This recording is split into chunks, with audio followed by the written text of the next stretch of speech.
다 같이 성경을 들고 일어서시기 바랍니다. 봉독해 드릴 하나님의 말씀은 창세기 6장 8절과 9절, 창세기 6장 8절과 9절 말씀 제가 봉독해 드리겠습니다. 이것은 하나님의 말씀입니다. 그러나 노아는 여호와께 은혜를 입었더라. 이것이 노아의 조건이라. 노아는 의인이요 당대의 완전한 자라. 그는 하나님과 동행하였으며. 아멘. 네. 앉으시기 바랍니다. 오전 예배 시간에는 하나님께서 세상의 모든 사람들의 죄악이 가득함을 보시고 사람을 지으셨음을 한탄하셨다라는 말씀을 제가 드렸습니다. 그리고 하나님 마음에 근심이 되셔서 하나님께서 세상을 심판하시겠다고 하는 하나님께서 선언이 이제 있었던 그런 말씀입니다. 근데 이제 오늘 지난 시간에 말씀드린 대로 한탄했다라고 하는 말은 후회했다라는 말이거든요. 후회했다라고 하는 이 말을 보면은 하나님도 어떤 사람이 어떤 일을 했을 때 그 일에 대해서 충족함을 느끼지 못하고 실망 때문에 내가 정말 잘 몰랐어. 내가 이럴 줄 몰랐어. 그런 후회는 아니라는 거예요. 하나님의 후회는 그런 후회가 아니고 언약적인 관계에서 하나님은 사람과의 약속된 관계로 하나님은 관계를 맺으시죠. 그래서 제가 지난주에 하나님의 언약에 대해서 9가지 언약, 7대 언약인데 아담 언약을 2개를 더 포함시켜서 7대 언약에 대해서 여러분들에게 말씀을 드렸습니다. 그래서 우리는 성경을 통해서 하나님과 언약적인 관계로 우리가 먼저 이해할 필요가 있습니다. 그러니까 이제 노아 시대 때의 사람들이 죄가 온 세상에 관영했다라고 하는 여러분 이 말은 창세기 1장 26절과 28절에 하나님이 아담과 맺은 그 언약이 있어요. 아담과 그 후손들과 맺은 그 창조 언약이 만물의 영장으로서 하나님께서 사람을 지으시고 만물의 영장에 지위를 주셨죠. 그러고 나서 이제 선한 청지기로서의 이 세상을 어떤 문화를 정복하고 또 이 세상을 다스려야 할 그런 하나님께서 책임을 주셨음에도 불구하고 사람이 하나님 앞에서 온갖 불경건한 삶이 이제 온 세상에 퍼졌다는 말입니다. 그래서 언약적인 관계에서 사람이 먼저 하나님과 맺은 언약을 사람이 파기시켰고, 그래서 그것에 대한 하나님의 반응이 이제 한탄하셨다 혹은 후회하셨다라는 이제 그러한 표현으로 이제 말씀하셨다라고 하는 것 여러분들이 기억하셔야 됩니다. 그러니까 하나님은 어떤 일이 있어도 변하시는 분이 아니다. 그러니까 인간의 후회처럼 하나님의 후회는 그런 것이 아니다라고 하는 것 여러분들이 이제 기억을 하셔야 됩니다. 이번 시간에는 땅의 모든 사람들이 이제 부패했어요. 땅의 모든 사람들이 부패하였음에도 불구하고 하나님께서는 노아를 다른 사람과는 다르게 하나님이 표현하시죠. 그게 뭐냐면 노아는 하나님의 은혜를 입었다라고 성경은 말하고 있습니다. 노아가 하나님의 은혜를 입었다라는 표현 속에서 제가 이번 시간에는 설교 내용이 뭐냐면 구원에 대한 부분과 연결해서 한번 제가 설교를 하려고 합니다. 특히 구약시대 사람들은 어떻게 여러분 구원을 받았다고 생각하십니까? 상당히 어렵습니다. 제가 좀 이번 시간에 이 설교가 상당히 지금 이게 어려운 설교를 제가 잡았는데, 그래서 제가 설교 제목을 구약시대 사람들은 어떻게 구원을 받았을까? 그러니까 신약과 구약에 대한 구원론에 대해서 지금 여러분들에게 이 시간 말씀을 드리는 거예요. 그래서 함께 은혜를 좀 이렇게 나눴으면 좋겠습니다. 우선 6장 8절을 보면은 그러나 노아는 여호와께 은혜를 입었더라라는 말이 나옵니다. 자, 여호와께 은혜를 입었다. 은혜라고 하는 히브리어 단어는 헨입니다. 헨이라고 하는 단어인데 이 헨이라고 하는 단어는 번역이 호의, 은총, 은혜, 매력, 아름다움 이렇게 여러 가지로 번역이 되는 단어이거든요. 그래서 이제 히브리어의 히브리어를 헬라어로 번역한 70인 역본을 보면은 헨이라고 하는 여러분이 히브리어를 헬라어로 어떻게 번역을 했냐면 카린으로 번역했습니다. 카린. 이 카린이라고 하는 이 단어의 원형은 카리스예요. 우리가 잘 아는 카리스 알죠? 카리스라고 하는 단어가 이제 우리가 잘 아는 단어인데 이 단어의 목적격으로 쓸 때는 카린스 대신에 시그마 대신에 n을 붙입니다. 그래서 카린으로 씁니다. 그러니까 여기에서 이제 카린이나 카리스는 똑같은 말이에요. 다만 주격으로 사용될 때는 카리스라고 하는 단어를 쓰고 목적격으로 사용할 때는 카린이라고 하는 어미의 요거에만 차이예요. 그러니까 단어의 뜻은 뭐냐면 카리스라고 하는 여러분 이라는 단어입니다. 그래서 우리가 신약 성경에 은혜라고 하는 단어가 상당히 중요하죠. 그래서 카리스라고 하는 이 단어가 이제 그 신학적인 의미로서 상당히 중요한 단어입니다. 카리스라고 하는 이 신학적인 의미가 뭐냐면 이 은혜는 죄인에게 사용이 될 때, 그러니까 하나님께서 사람들에게 은혜를 베푸셨다고 할 때에는 죄인에게 사용될 때에는 바로 구원의 은혜를 표현할 때 이 카리스라고 하는 여러분 이 단어를 사용을 했습니다. 그러니까 이 구원이라고 하는 이번 시간에는 이제 구원에 대한 주제거든요. 구원에 대한 주제인데 하나님께서 인간에게 구원을 베푸셨다라고 하는 이 카리스라고 하는 여러분 이 개념은 인간의 행위하고는 구원하고는 전혀 상관이 없다. 이건 만고 불변의 여러분 진리입니다. 그러니까 구원받는 데에 있어서는 인간의 행위는 아무런 상관이 없다라고 하는 거 꼭 이거를 먼저 기억을 하셔야 됩니다. 노아가 여호와께 은혜를 입었다라는 말이 나오잖아요. 그런데 9절을 한번 잠깐 볼까요? 8절에는 노아가 여호와께 은혜를 입었다라고 말을 하면서 9절을 보면 이것이 노아의 조건이라 하면서 노아는 의인이요 당대의 완전한 자라 그는 하나님과 동행하였으며 오늘 이 2절을 가지고 제가 상관관계를 여러분들에게 제가 말씀을 드리는데 여기에서 은혜가 먼저냐 아니면은 9절에 나오는 의인이고 완전한 자고 하나님과 동행했느냐 이것이 먼저냐 요 두 가지의 포지션을 여러분 잘 이해를 해야 됩니다. 요 두 가지의 포지션을 우리가 이해하지 못하면 구원이라고 하는 이 부분에서 우리가 하나님의 구원을 우리가 올바르게 여러분 이해를 할 수가 없습니다. 그러니까 본문에 기록된 대로 8절과 9절에 기록된 대로 노아는 여호와께 은혜 여기서 카리스는 뭐냐면 선물로 생각하시면 됩니다. 그러니까 구원으로 볼 때는 하나님께서 노아에게 구원이라고 하는 것은 인간에게 주시는 하나님의 선물이거든요. 그러니까 하나님께서 인간에게 선물로 주셔서 구원을 했다. 그러고 나서 이제 9절에 나오는 말은 뭐냐면 구원을 받은 사람들은 그러면 어떻게 살아가야 하는가? 그래서 9절 말씀을 연결해서 여러분 우리가 말씀을 여러분 읽어야 됩니다. 만약에 이게 뒤바뀌게 되면 노아가 의로운 사람이었고 노아가 당대의 완전한 자였고 노아가 하나님과 동행했기 때문에 그것 때문에 하나님이 노아에게 은혜를 주셨다. 그것 때문에 노아를 구원하셨다. 그러면 이거는 행위 구원이 되어버립니다. 행위 구원. 그렇게 우리가 성경을 오늘 이해를 해서는 안 되고요. 은혜와 노아의 의로운 삶을 보면 은혜가 먼저 앞선다라고 하는 것 이거를 여러분들이 꼭 기억을 하셔야 됩니다. 그래서 신약시대의 사람들은 그러면 어떻게 구원을 받았을까? 이게 지금 구원의 문제가 신약시대는 그래도 여러분 우리가 어렵지 않아요. 그렇죠? 자, 신약 성경에는 어떻게 구원을 받는다고 나옵니까? 메시아이신 예수 그리스도를 믿음으로 구원을 받았잖아요. 이건 뭐 신약시대 구원은 우리가 다 아는 거기 때문에 문제가 안 되는데 문제가 뭐냐면 그렇다면 구약시대 사람들은 어떻게 구원을 받았을까? 여기서 지금 상당히 어려운 거예요. 그러면 구약시대의 구원과 신약시대의 구원은 같은 것인가? 아니면 다른 것인가? 과연 구약 성경에 예수님을 믿고 구원을 받는다는 말이 있을까 없을까? 이게 상당히 여러분 지금 혼란이 되는 그런 내용이거든요. 결론부터 제가 말씀을 드리면 구약시대와 신약시대의 구원은 같습니다. 뭐가 같냐면 메시아이신 예수 그리스도를 믿고 구원을 받은 것이 구약이냐 신약이냐 같다는 이야기입니다. 그럼 당장 우리는 의구심이 들잖아요. 아니 구약시대에 예수님이 세상에 계셨습니까? 안 계셨습니까?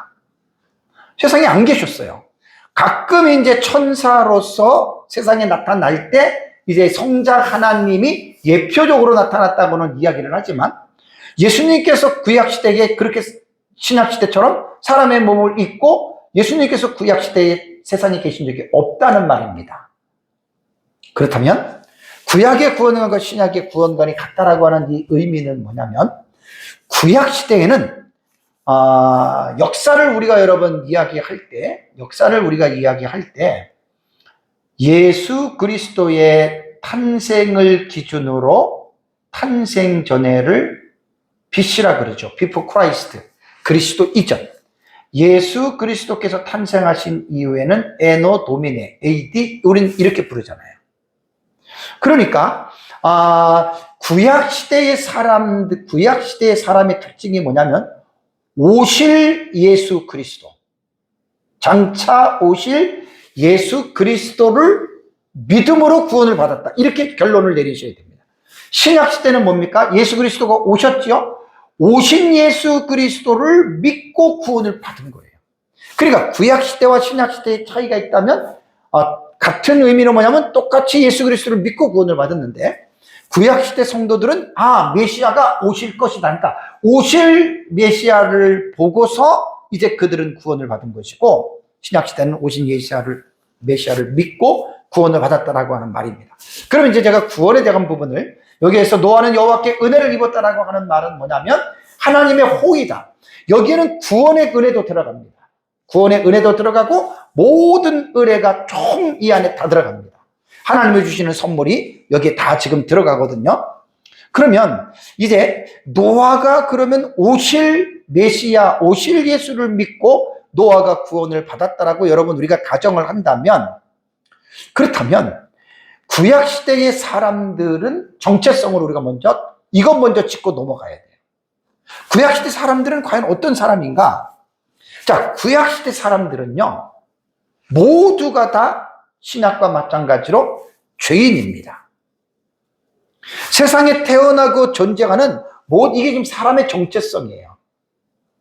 아담 이후에 태어나는 모든 사람들은, 지금도 있고 앞으로도 있지만 모든 사람들은 여러분 죄인이다라고 하는 이거를 꼭 잊지 마시기 바랍니다.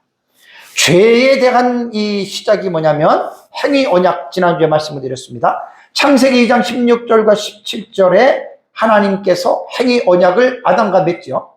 그때 아담과 맺는 언약이 뭐냐면 선악을 알게 하는 나무의 열매를 먹지 말아라. 먹으면 반드시 죽는다. 이때 우리가 뭘 기억해야 된다고 그랬죠? 아담은 단순히 한 사람이 아니라 아담 이후에 태어나는 모든 사람들을 대표한 대표자입니다. 이거를 꼭 우리는 성경을 통해서 기억을 해야 됩니다. 그래서 로마서 5장 12절에는 그러므로 한 사람으로 그랬잖아요. 한 사람. 이게 아담이거든요. 한 사람으로 말미암아 죄가 세상에 들어왔습니다. 아담 때문에 죄가 들어온 거예요. 그 다음에 죄로 말미암아 뭐까지 들어왔습니까? 죄의 세트가 사망이에요. 한 세트가 사망. 죄의 삭은 사망이에요. 그러면서 로마서에서 뭐라고 얘기하냐면 이와 같이 모든 사람이 죄를 지었으므로라는 말을 합니다. 그러니까 아담 한 사람이 지은 죄가 모든 사람이 죄를 지은 것으로 대표격으로서 이렇게 여러분 된다라고 하는 거. 여러분 이거를 꼭 기억을 하셔야 됩니다. 많은 사람들이 이렇게 생각하죠. 믿음이 없는 사람들은 당신이 죄인이다. 당신이 아담 이후에 그 선악과를 따먹은 죄가 당신에게 내려왔다 그러면 이거를 수긍하는 사람들이 거의 없어요. 나는 아담 시대에 살지도 않았고 나는 에덴 동산도 모르고 나는 선악과를 따먹은 적도 없는데 왜 나를 죄인이라고 하느냐라는 이렇게 하나님을 향해서 실문하는 사람들도 있습니다. 과연 그럴까요? 성경은 한 부분만 보면 안 되거든요. 전체적인 여러분 성경을 봐야 되는데 전체적인 성경에서 성경은 사람을 어떠한 존재라고 규정하고 있는가? 로마서 3장 10절과 12절에 기록된 바 의인은 어떻게 해요? 없나니 하나도 없다. 그러니까 올바른 사람은 세상에 하나도 없는 거예요. 깨닫는 자도 없고 하나님을 찾는 자도 없고 다 치우쳐 함께 무익하게 되고 선을 행하는 자는 없나니 하나도 없도다. 우리 로마 교인들에게 로마서 3장 10절과 11절에 한 말씀이, 여러분 이 말씀이 틀린 말입니까? 맞는 말입니다.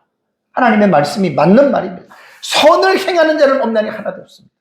그러니 이 세상에서 나는 아담의 시대에 살지 않았기 때문에, 선악과를 따먹지 않았기 때문에 나는 죄인이 아니야, 이렇게 말할 사람이 과연 있겠는가? 없습니다. 선을 행하는 자는 한 사람도 전부 다 죄인들입니다. 그래서 로마서 3장 23절에는 모든 사람이 그랬습니다. 아담에 태어나는 모든 사람, 앞으로도 태어날 그 모든 사람이 죄를 범하였다. 여러분, 우리가 성경은 하나님의 말씀이라 그랬죠. 하나님의 말씀은 이해의 대상이 아니라 그랬습니다. 믿음의 대상입니다. 하나님의 말씀이 그렇다면 아멘하고 믿어야 됩니다. 모든 사람의 죄를 범하였음에 모든이라고 하는 복수 속에 내가 들어갑니까? 안 들어갑니까? 여러분들이 들어갑니까? 안 들어갑니까? 다 들어갑니다. 그러니까 내가 옛날에 에덴 동산에 나는 없었는데, 나는 선악과를 안 떠먹는데, 죄인이라고 하면 조금 기분 상하는 사람이 있는데, 가만히 자기 자신을 한번 생각해 보세요. 가만히 자기 내면을 한번 살펴보세요. 죄인 아닌 사람이 누가 있습니까? 그래서 모든 사람의 죄를 범하였음에 하나님의 영광에 어떻게 이르지 못한다. 하나님의 영광에 이르지 못한다는 말은 뭐냐면 하나님의 나라입니다. Kingdom of God. 하나님의 나라를 못 들어간다는 말이에요. 죄 때문에 반대로 지옥을 간다는 말입니다. 이게 지금 로마서 3장 23절이 그거를 말하는 거예요. 그럼 로마서 6장 23절에 죄의 삭은 사망이요, 하나님의 은사는 그리스도 예수 우리 주 안에 있는 영생이다. 사망은 지옥이에요. 영생은 천국이에요. 그러니까 로마서 5장 12절에 한 사람, 아담으로 말미암아 죄가 세상에 들어왔고, 그리고 죄 용서받는 것도 하나님의 은사는 그리스도 예수 우리 주 안에 있는 영생이다. 한 사람인 두 번째 아담인 예수 그리스도를 통해서 어떻게 해요? 구원을 받았다는 거예요. 그러니까 억울한 게 아니에요. 아담 때문에 억울해서 우리가 죄인이 됐다라고 생각한다면 예수님 때문에 우리는 죄를 용서받는다 그 말이에요. 그래서 성경에는 예수 그리스도를 두 번째 아담이라고 표현을 합니다. 첫 번째 아담은 우리가 창세기에 나오는 하나님이 처음 지은 인류의 시주고, 두 번째 아담은 누구냐면은 인류의 죄를 대속해 주시는 예수 그리스도. 그분이 바로 이제 두 번째 아담이다라고 하는 여러분의 이제 이 부분입니다. 그렇다면 이제 구약 시대의 성도들의 구원에 대한 문제를 한번 제가 조금 말씀을 드려보겠습니다. 구약 시대와 신약 시대에는 예수 그리스도를 믿고 구원을 받는다라고 하는 그 부분에 대해서 내가 같다고 말씀을 드렸고, 차이가 있다면 구약 시대에는 오실 메시아를 믿고 구원을 받았다 그러잖아요. 그렇다면 그 오실 메시아를 믿고 구원을 받았다라고 하는 그 말은 성경 어디에 나옵니까? 그래서 제가 지난주에도 은혜 언약 구속 언약 창세기 3장 15절이에요. 교회를 다니는 사람들이 이 구원에 대해서는 창세기 3장 15절을 모르면 안 돼요. 이게 구속사의 시작이 창세기 3장 15절이에요. 내가 하나님이 너로 뱀으로 여자와 원수가 되게 하고, 하와잖아요. 뱀이고 뱀 속에 사탄이에요. 그래서 내 후손이 나와요. 후손. 뱀의 후손과 여자의 후손. 그러니까 사탄의 졸개들, 이게 뱀의 후손이라 그러고, 여자의 후손은 많은 사람들이 아닌 바로 예수 그리스도를 말하는 겁니다. 그래서 이 사탄과 예수 그리스도가 뭐가 된다? 원수가 되는 거예요. 원수. 그러면서 여자의 후손은 예수 그리스도는 내 머리, 사탄의 머리를 상하게 할 것이요, 사탄은, 뱀은 그의 예수님의 발꿈치를 상하게 할 것이다. 요 부분을 분명하게 여러분 우리는 이해를 해야 됩니다. 그래서 성경을 공부할 때 구속사, 구원의 역사의 시작이 창세기 3장 15절부터 되는 거예요. 그래서 교회를 오래 다녔다 하더라도 창세기 3장 15절의 말씀이 무엇인지 모르는 사람들은 성경을 제대로 배운 사람들이 아니에요. 저는 우리 교회에서 창세기 3장 15절 설교를 되게 많이 했습니다.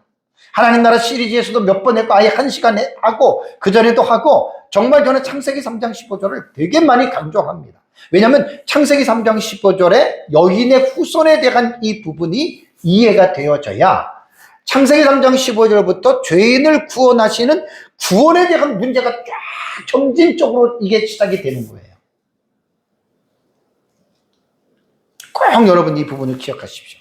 그래서 아담의 털로도 또 창세기 5장에 아담의 10대 족보가 나오잖아요. 그죠? 그 족보에도 이 창세기 3장 15절에 여인의 후손의 그 맥을 이어나가는 거예요. 아담이 셋을 낳고 셋이 에노스를 낳고 에노스가 게난을 낳고 마할랄레를 낳고 쭉 이런 식으로 해서 창세기에 야렛, 에녹, 무드셀라, 라멕, 노아까지 10대의 이 족보가 쭉 내려가는 것은 바로 뭘 말을 하냐면은 이제 그 구원에 대한 참 신비한 족보입니다. 그래서 창세기 3장 15절에 여인의 후손이 이 복음의 핵심이거든요. 그분이 바로 예수 그리스도다. 그래서 이제 예수 그리스도의 십자가의 죽으심으로 모든 죄를 용서당하고 그 예수님의 십자가에 죽는 것이 사탄이 여인의 후손의 발꿈치를 상하게 했다 그 말입니다. 그렇게 이제 해석을 하면 창세기 3장 15절에서 우리는 이제 구원에 대한 문제가 수면에 떠오르게 되는 거예요. 그러니까 아담도 창세기 3장 15절에 여인의 후손을 통해서 너는 구원받을 것이라고 하는 이 말씀을, 이 영적인 계시를 아담부터 깨달은 거예요. 그래서 아담이 셋에게, 셋이 에노스에게, 에노스가 게난에게, 게난에게 마할랄렐에게 계속해서 이 창세기 3장 15절에 여인의 후손인 은혜 언약 혹은 구속의 언약이 자손들에게 계속해서 여러분 이게 구약 때 내려왔다는 거예요. 그래서 창세기 3장 15절의 말씀을 모르는 사람들은 이 말이 무슨 말인지 모르는 거예요. 대단히 여러분 중요합니다. 그래서 구약시대의 구원의 문제는 바로 창세기 3장 15절에 하나님께서 여인의 후손인 메시아 예수 그리스도를 이미 계시하셨고 이 계시가 계속해서 자식에게까지 이 여인의 후손인 예수 그리스도가 전해져 내려왔다라고 하는 거 여러분 기억을 해야 됩니다. 자, 이제 중간쯤 쭉 뛰어 넘어가가지고 아브라함 때에 보면은 자, 구약시대 사람들의 구원에 대한 문제를 이제 예수님 공생의 사역에서 직접 하신 말씀이에요. 요한복음 8장 56절, 이 기가 막힌 말입니다. 여기 보면 예수님이 그 유대인들에게 너희 조상 누구? 아브라함은 얘기를 합니다. 너희 조상 아브라함을 이야기를 하면서 아브라함은 나의 때 볼 것을 즐거워하다가 보고 기뻐하였다라는 말을 합니다. 도대체 이 말이 무슨 말입니까? 사실 유대인들의 조상은 아브라함이거든요. 창세기 12장 1절을 보면 하나님이 아브라함을 선택하시고 그 자손들을 쭉 해서 이루어진 민족이 이스라엘 백성들이거든요. 그런데 지금 예수님이 그 아브라함의 후손들 앞에서 우리 조상, 너희 조상인 아브라함이 내가 태어나서 이렇게 살아가는 공생의 사역을 하는 이것을 보다가 아브라함은 기뻐했다. 지금 예수님께서 이 말을 하는 거예요. 여러분 놀랍지 않습니까? 자, 그럼 그 당시에 유대인들은 예수님의 이 말을 어떻게 받아들였을까요? 57절을 보면 유대인이 이르되 뭐라고 얘기를 합니까? 네가, 예수님을 가지고 너가 그러잖아요. 아직 50세도 못 되었는데 아브라함을 보았느냐? 기가 찼다는 거예요. 기가 막히다는 얘기. 야, 너가 지금 나이가 몇 살인데? 그러니까 아브라함이 주전 2166년에 출생했어요. 아브라함이. 그 75세에 아브라함이 부름을 받잖아요. 그럼 예수님은 언제입니까? 거진 한 2100년 정도의 차이가 있는 육신으로 말하면 조상이잖아요. 그러니까 이제 유대인들이 하도 기가 차니까 네가 50도 못 됐는데 야, 뭐 네가 아브라함을 봤느냐? 그때 예수님의 대답을 볼까요? 예수께서 이르시되 진실로 진실로 너에게 이르노니, 진실한 말 참이라는 말이에요. 거짓이 아니라는 거예요. 정말로 내가 너에게 말하는데 아브라함이 나기 전부터 내가 있었다, 이런 말을 합니다. 아브라함이 있기 전에 내가 있었다. 그러니까 그 말을 듣던 유대인들이 어떤 반응이 나타나요? 그들이 어떻게 해요? 돌을 들어 치려 하거든. 조상을 모독한 거죠. 유대인들이 볼 때는 신성을 모독한 거죠. 그래서 예수님을 죽이려고 한 거예요. 이 말 한마디에. 여러분들은 어떻게 생각하십니까? 정말 예수님께서 돌맞을 짓을 했습니까? 정말 예수님이 거짓말입니까? 아니지요. 왜? 우리 지금 하나님 나라 시리즈에 대한 지금 설교를 제가 이번이 65번째 시간인데 이미 다 설교를 전부 다 했던 겁니다. 하나님의 속성에서 또 삼위일체 하나님에서 성자 예수님에 대해서 다 우리는 그 말씀을 공부를 했잖아요. 그 예수님은 하나님이라는 말이에요. 그러니까 이 성자 하나님 제2위 하나님이세요.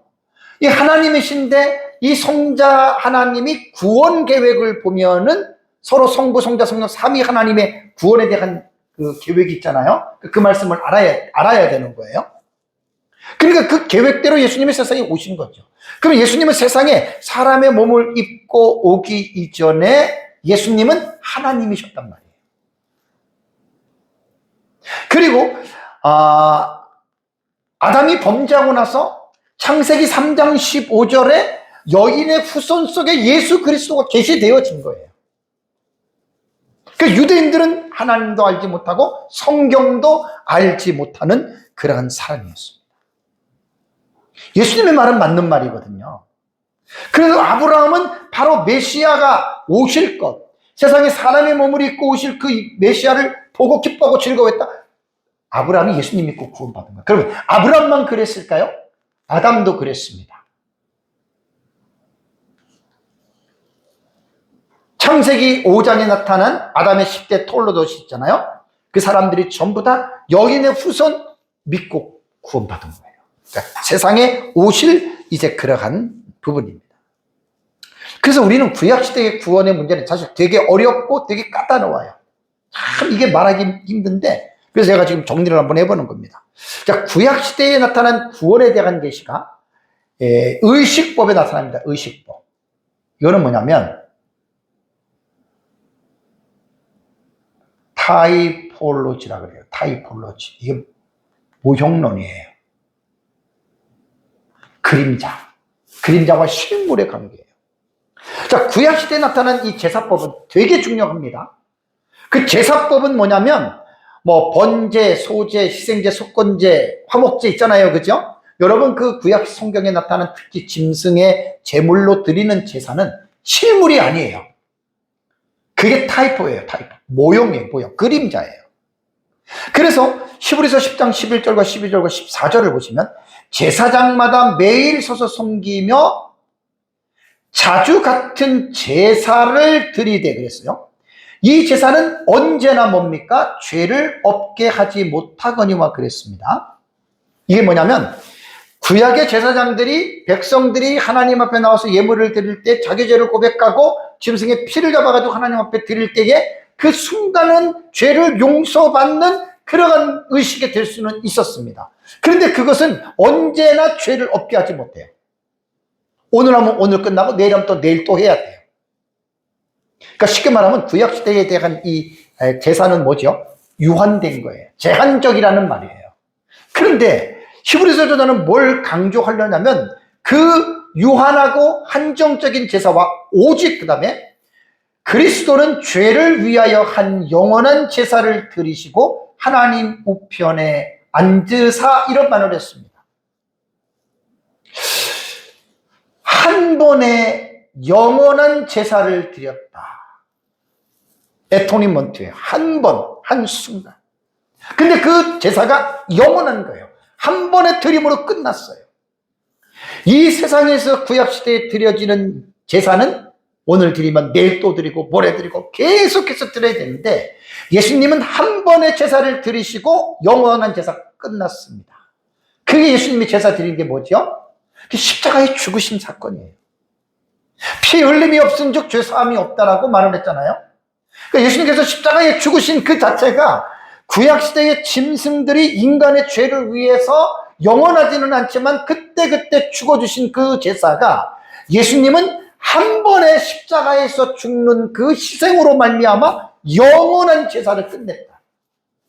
놀라운 일입니다. 그래서 구약시대에 의식법에 나타난 구원을 보는데 이 구원이 바로 예수 그리스도에 대해서 말을 하는 것이다. 여기까지만 하고요. 그 다음에 이제 구약시대 선지자들의 예언 속에서도 바로 여인의 후손에 대한 내용이 나옵니다. 이게 뭐냐면 지금 창세기 3장 15절에서 지금 내용이 어떻게 되는 거예요? 여인의 후손의 계시가 지금 점진적으로 구약시대를 관통하는 거예요. 이사야 선지자 같은 경우는 메시아에 대한 예언을 되게 많이 예언을 했습니다. 이사야 7장 14절을 보면 그러므로 주께서 친히 징조를 너희에게 주실 것이라. 어떤 징조요? 보라, 처녀가 잉태하여 아들을 낳을 것이요 그 이름을 임마누엘이라 하리라. 여기서 처녀가 잉태하여 아들을 낳는 게 마리아가 낳는 예수 그리스도입니다. 이게 바로 여인의 후손에 대한 계시를 말하는 거고, 이사야서 9장 6절과 7절에는 이는 한 아기가 우리에게서 낳고 한 아들을 우리에게 주신 바 되었는데 그의 어깨에는 정사를 메었고 그의 이름은 기묘자라, 모사라, 전능하신 하나님이라, 영존하시는 아버지라, 평강의 왕이라 할 것입니다. 이분이 바로 예수 그리스도예요. 이게 바로 여인의 후손이라는 말이에요. 그 정사와 평강의 더함이 무궁하며 또 다윗의 왕자와 그의 나라에 군림하여 그 나라를 크게 세우고 지금 이후로 영원히 정의와 공의로 그것을 보존하실 것이라. 만군의 여호와의 열심히 이를 이루시리라. 이사야 선지자를 통해서 여인의 후손이신 그 예수 그리스도가 예언적으로, 약 이사야 선지자는 주전 700~800년 전에 예언 사역을 했던 선지자였잖아요. 그 다음에 이사야서 53장 5절에는 그가 찔림은 우리의 허물을 인하며 그가 상함은 우리의 죄악 때문이요 그가 징계를 받음으로 우리가 평안을 누리고 그가 채찍에 맞음으로 우리가 나음을 입었다. 여인의 후손이신 메시아가 사람의 몸을 입고 오셔서 온 세상 사람들의 죄를 대신해서, 허물을 대신해서 찔리고 채찍에 맞고 징계를 받고 상하셨다. 이게 바로 여인의 후손에 대한 계시입니다. 미가서 5장 2절에도 보면 베들레헴 에브라다야 너는 유다족 속 중에 작을지라도 이스라엘을 다스릴 자가 내게로 나올 것이라. 그의 근본은 상고의 영원에 있느니라. 바로 메시아이신 여인의 후손이신 예수 그리스도를 예언하는 내용이고요. 스가랴서 9장 9절을 보면 시온에 따라 크게 기뻐할지어다 예루살렘에 따라 즐거이 부를지어다. 보라, 내 왕이 내게 임하시나니 그는 공의로우시며 구원을 베푸시며 겸손하여서 나귀를 타시나니 나귀의 작은 것 곧 나귀 새끼다. 스가랴서 예언이거든요. 이게 예수님 공생애 때 이루어지잖아요. 나귀 타고 예루살렘 입성하잖아요. 다 이게 뭐냐면 여인의 후손에 대한 내용들을 지금 계시하고 있다라고 하는 여러분 그러한 사실입니다. 그러니까 구약 성경 전체가 바로 이 여인의 후손에 대한 구속사적인 측면에서 여인의 후손에 대한 내용을 예언적으로 구약 성경을 지금 관통하고 있다.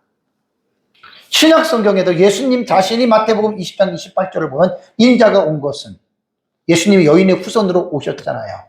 왜 왔느냐? 성경을 받으려 함이 아니요 도리어 섬기려 하고 자기 목숨을 많은 사람들의 대속물로 주려 함이라. 그래서 예수님은 모든 죄인들의 죄를 대신해서 대속제물로 십자가에서 죽으신 거예요. 이게 여인의 후손의 계시의 성취예요. 마태복음 27장 45절 46절에도 예수님 십자가에 죽으실 때 제 육시로부터 온 땅에 어두움이 임하여 90까지 계속되더니 예수님께서 십자가에서 엘리 엘리 라마 사박다니 나의 하나님 나의 하나님 어찌하여 나를 버리셨나이까 하는 뜻이라. 여인의 후손이 이 세상에 와서 모든 죄인들의 죄를 구속하시면서 십자가에서 마지막 죽는 그 순간을 지금 말하고 있는 거예요. 예수께서 다시 크게 소리 지르시고 영원히 떠나십니다. 예수님의 죽음은 모든 사람들의 죄를 담당하시고 그 죄를 용서하기 위해서 예수님께서 죽으셨던 죽음이다. 세례 요한은 여인의 후손을 이렇게 묘사했습니다. 이튿날 요한이 예수께서 자기에게 나아오심을 보고 뭐라고 말합니까? 보라, 힘내보라. 세상 죄를 지고 가는, 이 얼마나 아름다운 표현입니까? 세상의 죄를 지고 가는 하나님의 어린 양이로다. 예수님을 보고 지금 요한이 이런 말을 합니다. 자세한 내용은 제가 생략을 하겠습니다. 이와 같이 성경은요, 구약이든지 신약이든지, 성경은 하나님의 나라의 입장에서 기록이 됐지만 그 하나님의 나라가 이 세상에서 이루어지는 과정을 우리는 구속에 계시라 해요. 구속사. 그래서 구속사는 누구를 말하냐면은 예수 그리스도를 말하는 겁니다. 다시 이제 잠깐 창세기 6장으로 돌아가면, 창세기 저자는 노아를 뭐라고 합니까? 그러나 노아는 여호와께 어떻게? 은혜를 입었더라는 말이 나옵니다. 여호와께 은혜를 입었더라. 여기서 제가 이제 말씀드리고 싶은 건 뭐냐면, 그럼 구원과 행함에 관한, 이제 아까도 설교 서론 시간에 이제 8절과 9절을 뒤바꾸지 말라 그랬습니다. 8절의 내용은 여호와께 은혜를 입었더라. 카리스, 구원의 은혜로 선물로 보시면 됩니다. 그러면서 이제 9절의 내용이 이런 내용이에요, 여러분. 9절을 보면 이것이 노아의 족본이라고 말을 한 다음에, 노아는 어떤 사람이다? 의인이요 당대의 완전한 자라. 그는 하나님과 동행하였으며라고 하는 노아의 어떤 삶의 모습을 지금 9절에서는 표현하고 있는 거예요. 근데 8절과 9절을 여러분 우리가 어떻게 봐야 되냐면, 이 8절은 구원에 대한 문제잖아요, 구원. 9절은 행함에 대한 부분입니다. 되게 지금 중요한 거예요. 구원과 행함의 문제를 잘못 오해하게 되면 구원의 도리를 깨닫지 못하는 사람. 그래서 구원받고 선한 행위는 과연 어떻게 관계를 갖고 있는가?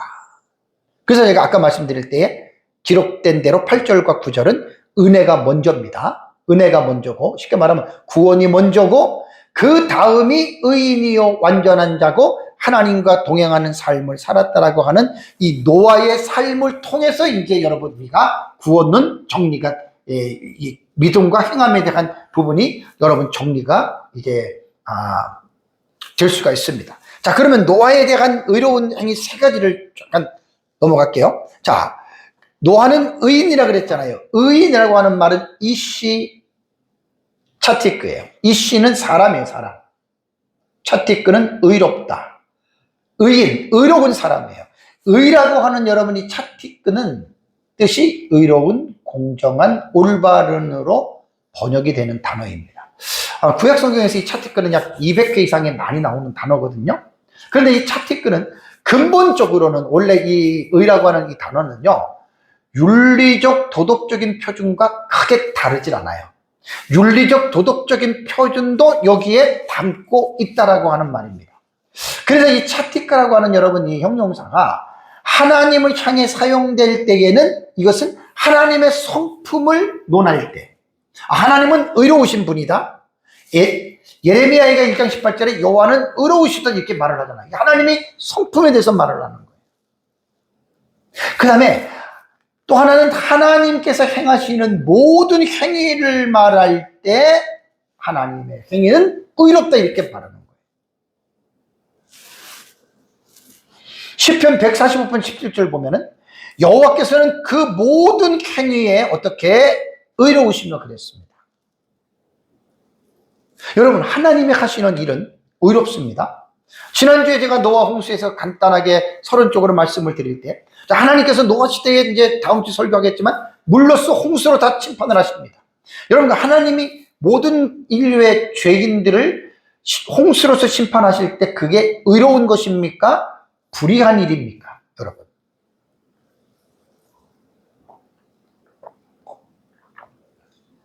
어떤 사람들은 사랑의 하나님이 어떻게 무자비하게 사람들을 그렇게 다 죽일 수가 있겠는가? 그 사람 몰라서 그래요. 하나님은 어떤 하나님이라 그랬죠? 공의의 하나님입니다. 공의. 선과 악에 어느 한쪽으로 치우치진 않아요. 공평하게 선과 악을 제재하십니다. 그게 공의로운 하나님이에요. 그래서 여호와께서는 모든 행위가 의로워요. 하나님이 하시는 성경에 기록된 하나님이 행하신 모든 일들 가운데 불의한 일은 하나도 없습니다. 북이스라엘이 720년에 아수르에서 멸망을 당하고 남유다가 586년에 바벨론에 의해서 멸망을 당한 그 일 자체가 불의한 일이 아니라 의로운 하나님의 행위입니다. 왜? 모든 성경은 제가 지난주 언약 신약적인 측면에서 어떻게 여러분에게 성경을 보라 그랬죠? 하나님과 언약적인 관계로 봐야 돼요. 우리도 마찬가지예요. 여러분, 저와 여러분도 우리는 성경을 통해서 하나님과 언약 관계로 여러분 우리는 신앙생활을 하셔야지. 하나님의 말씀을 제쳐두고 내 기분과 감정으로 하나님과 관계를 맺으면 그건 아무것도 아닙니다. 말씀을 기초로 하나님과 여러분 우리는 언약을 맺은 가운데에 우리는 그 언약대로 신앙생활을 해 나가셔야 되는 거예요. 그런 차원에서 언약 신학적으로 성경을 보는 공부하는 것은 대단히 중요한 하나의 중요점이라고 하는 것 여러분들이 기억을 하셔야 됩니다. 그래서 하나님이 하시는 모든 일은 다 의로운 것이에요. 그래서 노아가 지금 의인이 됐다. 여기서 이제 착각해서는 안 될 게, 의로운 사람이니까 도덕적으로 윤리적으로 노아가 바르게 살았어요. 그러면 행위 구원론을 말하는 사람은 이렇게 생각할 수 있습니다. 노아가 의롭게 살았기 때문에 하나님이 노아를 구원했다 이렇게 말하잖아요. 아니라니까요. 8절이 뭔 말이라 그랬습니까? 그러나 노아는 여호와께 은혜를 입었다 그랬죠. 은혜를 입었다라고 하는 말은 구원을 받은 거예요. 구원을 받았기 때문에 노아는 의로운 사람이 됐다. 의로운 삶을 살았다. 이렇게 보셔야 되는 거예요. 두 번째도 노아는 완전하다 그랬잖아요. 완전한. 이 탐임이라고 하는 말은 흠없고 건전하다는 뜻입니다. 성경에서 이 탐임은 어떤 재물로 볼 때에는 흠없는 재물을 가르치는 데에 이 탐임이라고 하는 여러분 이 형용사를 사용을 했습니다. 이것도 시간상 그냥 간단하게 제가 결론만 말씀을 드릴게요. 노아가 정말 완전한 자예요. 당대의 완전한 자예요. 노아만큼 완전한 자가 없었어요. 그러면 노아가 이렇게 완전한 자가 되었기 때문에 하나님이 노아를 구원했을까? 그래서 하나님께서 노아를 홍수로 심판하지 않았을까? 어떻게 생각하십니까? 순서가 바뀌면 안 돼요. 우리가 성경을 잘못 읽을 수 있는 게 뭐냐면, 이번에 제가 설교하는데 제일 중요한 게 인간의 사실 책임 문제예요. 책임 문제.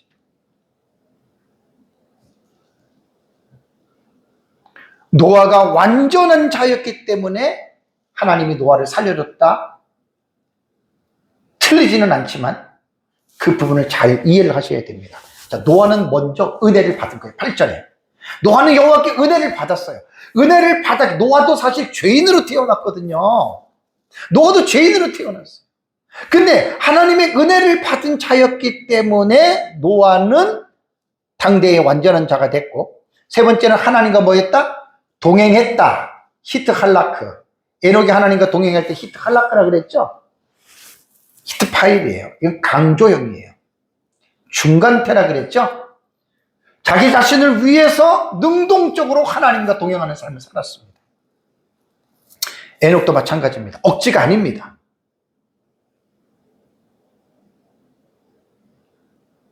다시 말씀을 드립니다.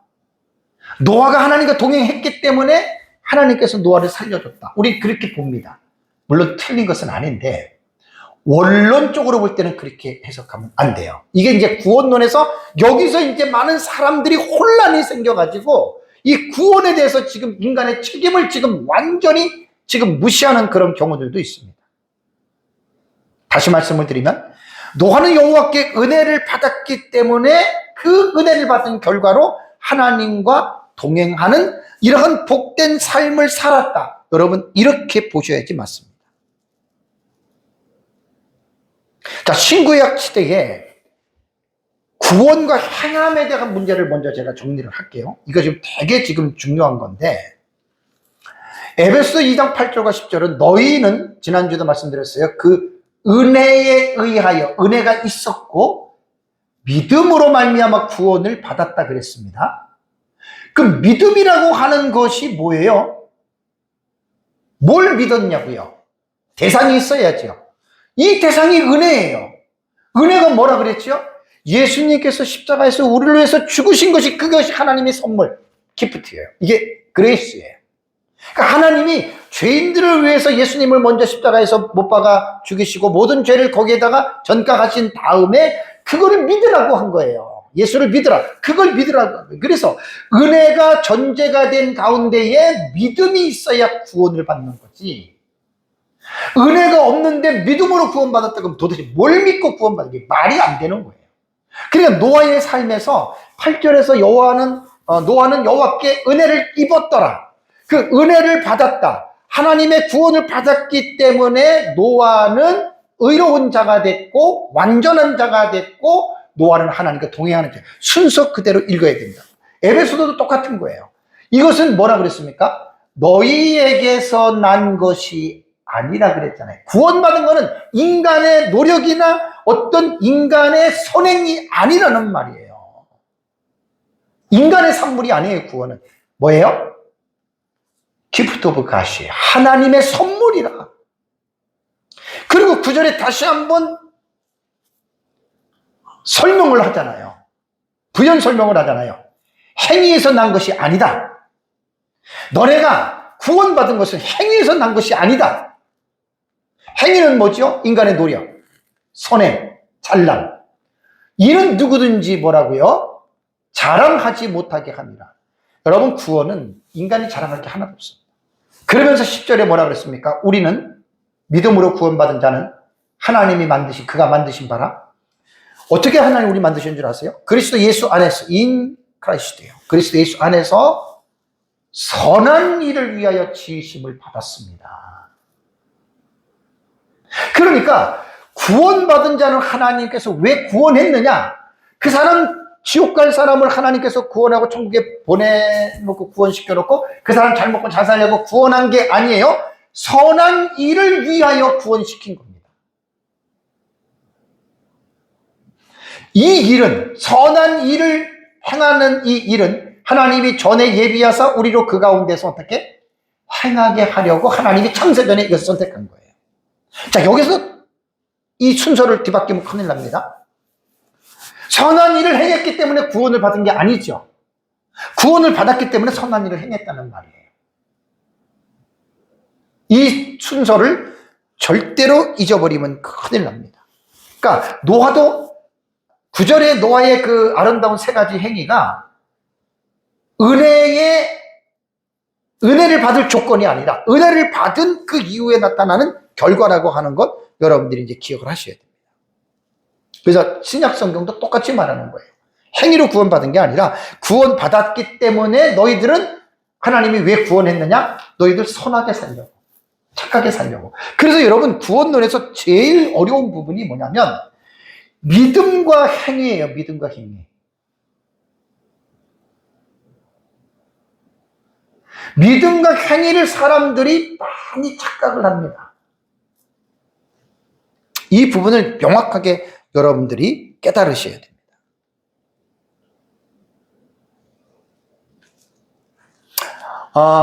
구약시대나 신약시대는 다 예수 그리스도를 믿고 여러분 우리가 이제 구원을 받았다라고 하는데, 여기서 이제 하나가 뭐냐면 인간의 책임이 있습니다. 책임에 대한 이 부분을 우리는 과연 어떻게 이해를 해야 되냐. 어떻게 보면 오늘 설교의 클라이막스가 이 부분입니다. 우리가 믿음으로 구원받는 거 다 이건 우리가 다 아는데, 그럼 책임이라고 하는 이 부분을 과연 우리는 어떻게 이것을 이해해야 되느냐. 자, 먼저 제가 예를 들자면, 자, 노아는 아버지가 라멕이었어요. 할아버지가 무드셀라였습니다. 제가 창세기 5장의 아담의 10대 톨로봇을 제가 8년 전에는 10시간 설교를 한 이유가 있다 그랬죠. 이거 창세기 5장 깊이 있게 본문을 다뤄야 됩니다. 왜냐하면 아담과 하와는 최초의 복음 전도자라 그랬죠. 최초의 가정에서 자녀들에게 신앙 교육을 시킨 사람이 아담과 하와입니다. 창세기 5장에는 안 나와도 이 창세기 5장에서 그거를 읽어낼 수 있어야 돼요. 그래가지고 가정에서 신앙 교육은 가정에서부터 가정에서 부모가 자식에게 신앙 교육을 시키는 거예요. 그러니까 구약 성경의 복음이 뭐냐? 창세기 1, 2, 3장이 원복음이에요. 아담이 그거를 자손들에게 가르쳤단 말이에요. 근데 자손들이 다 받아들였느냐? 가인 같은 자손은 그 복음을 거절하고 아버지를 뛰쳐나갔고, 셋은 그 복음을 받아들인 거예요. 그러면 여기에서 책임이라는 것은 뭐냐면, 이걸 꼭 기억하십시오. 값없이 구원받고 인간의 행위하고는 상관이 없지만 하나님이 인간에게 물으시는 유일한 한 가지는 뭐냐면 책임을 묻습니다. 믿었느냐? 믿지 않았느냐? 이게 인간의 책임이라는 거예요.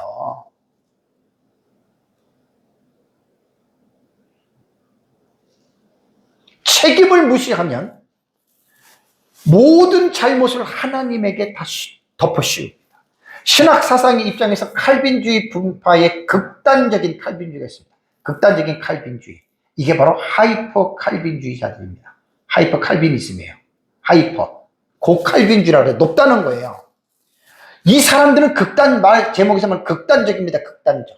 칼빈주의가 가장 성경을 올바르게 보는 성경의 신학의 한 분야인데, 전통적인 칼빈주의를 극단적으로 망가뜨리는 사람들입니다. 하이퍼 칼빈주의자들은. 이들은 하나님의 절대 주권을 지나치게 강조합니다. The absolute sovereignty of God 그러잖아요. 하나님의 절대적인 주권을 지나치게 강조하는 것은 좋은데, 인간이 해야 할 책임을 최소화하거나 아예 부정합니다. 이거 지금 상당히 심각한 겁니다. 이 장로교에서 한국에 그래도 한 50%, 60% 정도가 장로교세인데, 이 장로교에서 제일 큰 문제가 뭐냐면 이 극단적인 칼빈주의, 하이퍼 칼빈에 빠진 목회자들도 꽤 있어요. 그러니까 하나님의 절대 주권을 조건만 강조해요. 하나님 다 하셔, 하나님 다 하셔. 그러면 인간의 책임을 아예 최소화시키다가 보니까 아예 부정하는 사람들이 있거든요. 자, 구원에 대한 부분에서 말씀을 드리겠습니다. 자, 이 하이퍼 칼비니즘은 어떻게 얘기를 하냐면, 구원은 하나님의 선택된 자들만 구원받고 선택되지 않는 자들은 구원받지 못해. 자, 맞습니까? 틀립니까? 맞아요. 선택된 자만 구원받고 선택되지 않는 자들은 구원을 받지 못합니다. 그 하나님의 절대 주권 속에서 구원이 일어나는 거거든요. 그러면 여기에서 우리가 생각해야 될 게 뭐냐면, 하이퍼 칼빈주의자들은 뭐라고 이야기를 하냐면, 하나님께서 선택한 자들을 가만히 내버려둬도 어떻게? 구원받는다. 이렇게 말합니다. 무슨 일이 있어도 선택된 자는 구원을 받는다. 그래서 여기서 조금 더 나가서 뭐라고 하냐면 전도할 필요 없다까지 나갑니다. 왜? 전도할 필요가 뭐가 있어? 선택된 자는 반드시 구원받는데. 이게 바로 하이퍼 칼빈의 극단적인 사상이라는 거예요. 여기서 인간의 책임을 지금 부정한 거예요.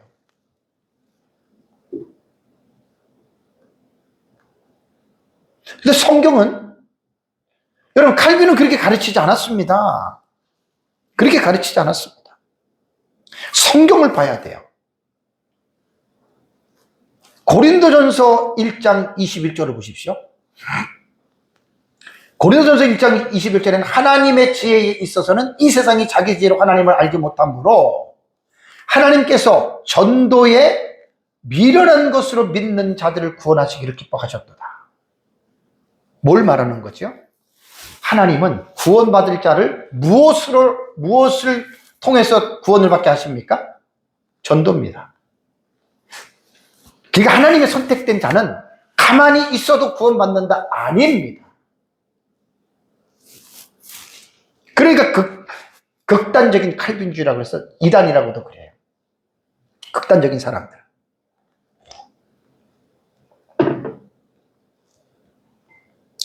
창세전에 하나님께서 선택된 자들은 그냥 구원하시는 게 아니라 전도의 방법을 통해서, 이게 인간의 책임이잖아요.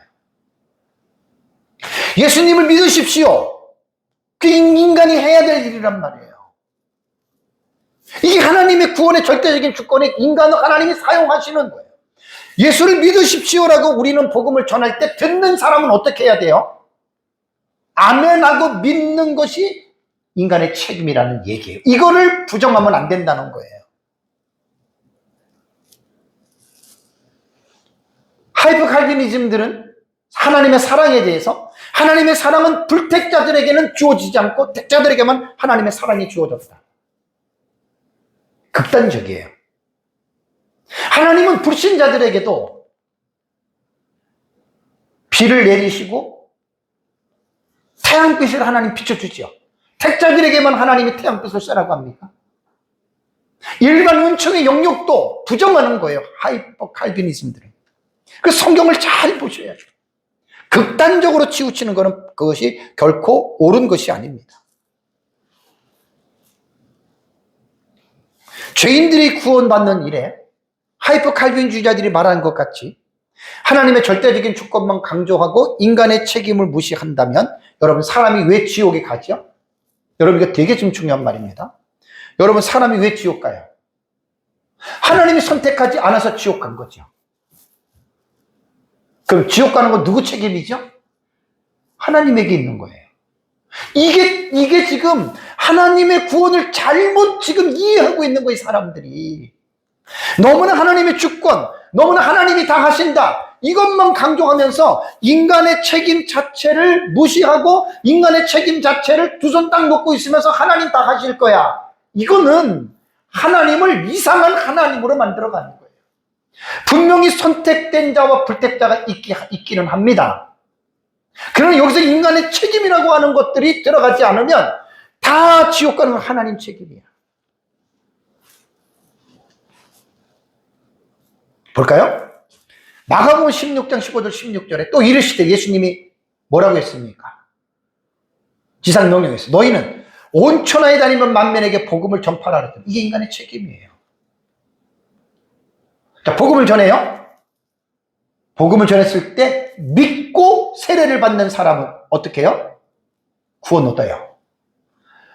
믿지 않는 사람은 어떻게 해요? 정죄를 받아서 지옥 가요. 예수님이 한 말이에요. 인간의 책임은 뭐죠? 믿는 자들은 전하는 거고 듣는 자들은 믿어야 되는 거예요. 믿든지 안 믿든지는 자기가 결정하는, 이게 인간의 책임이라는 거예요. 그래서 마가복음 1장 15절에도 이르시되 때가 찼고 하나님의 나라가 가까이 왔으니 회개하고 복음을 믿으라. 자유의지의 결정권을 각 사람에게 하나님이 주신 거예요. 그래서 지옥 가는 사람들은 물론 하나님의 택하지 않았기 때문에 가지만, 그들은 너 믿으라고 했을 때 너가 안 믿었잖아. 책임을 회피할 수가 없는 거죠. 사도행전 16장 31절에도 주 예수를 믿으라 그랬잖아요.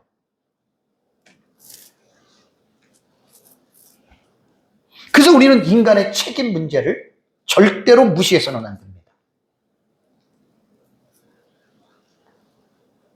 그래서 극단적인 하이퍼 칼비니즘이 말하는 것처럼 따라가다 보면 하나님이 모든 문제가 다 하나님에게 있다, 이러한 쓸데없는 말들이 나옵니다. 하나님이 선택하지 않았기 때문에 지옥 갔으니까 누구 책임?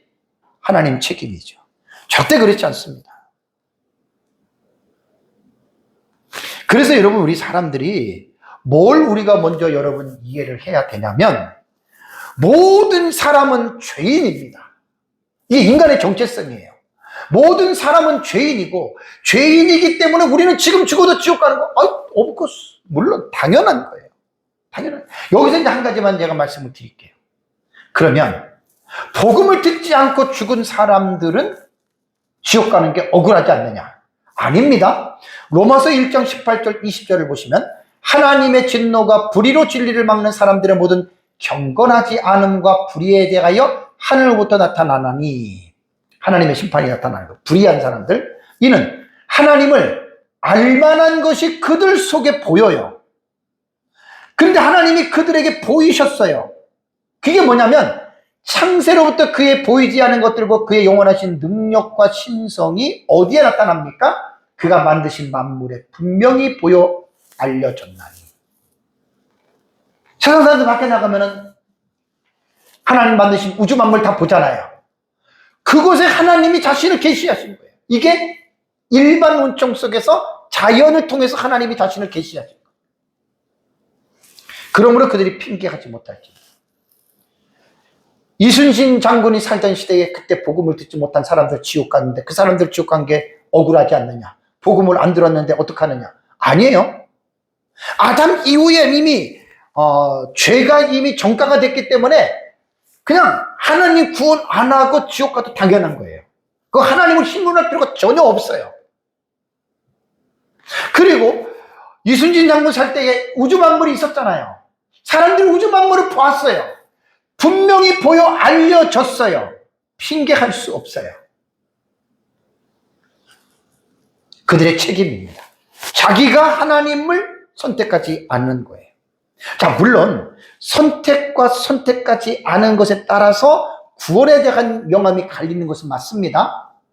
근데 여기서 인간의 책임을 빼버리면 아까 말씀드린 대로 하나님이 전부 다 지옥 보낸 거야.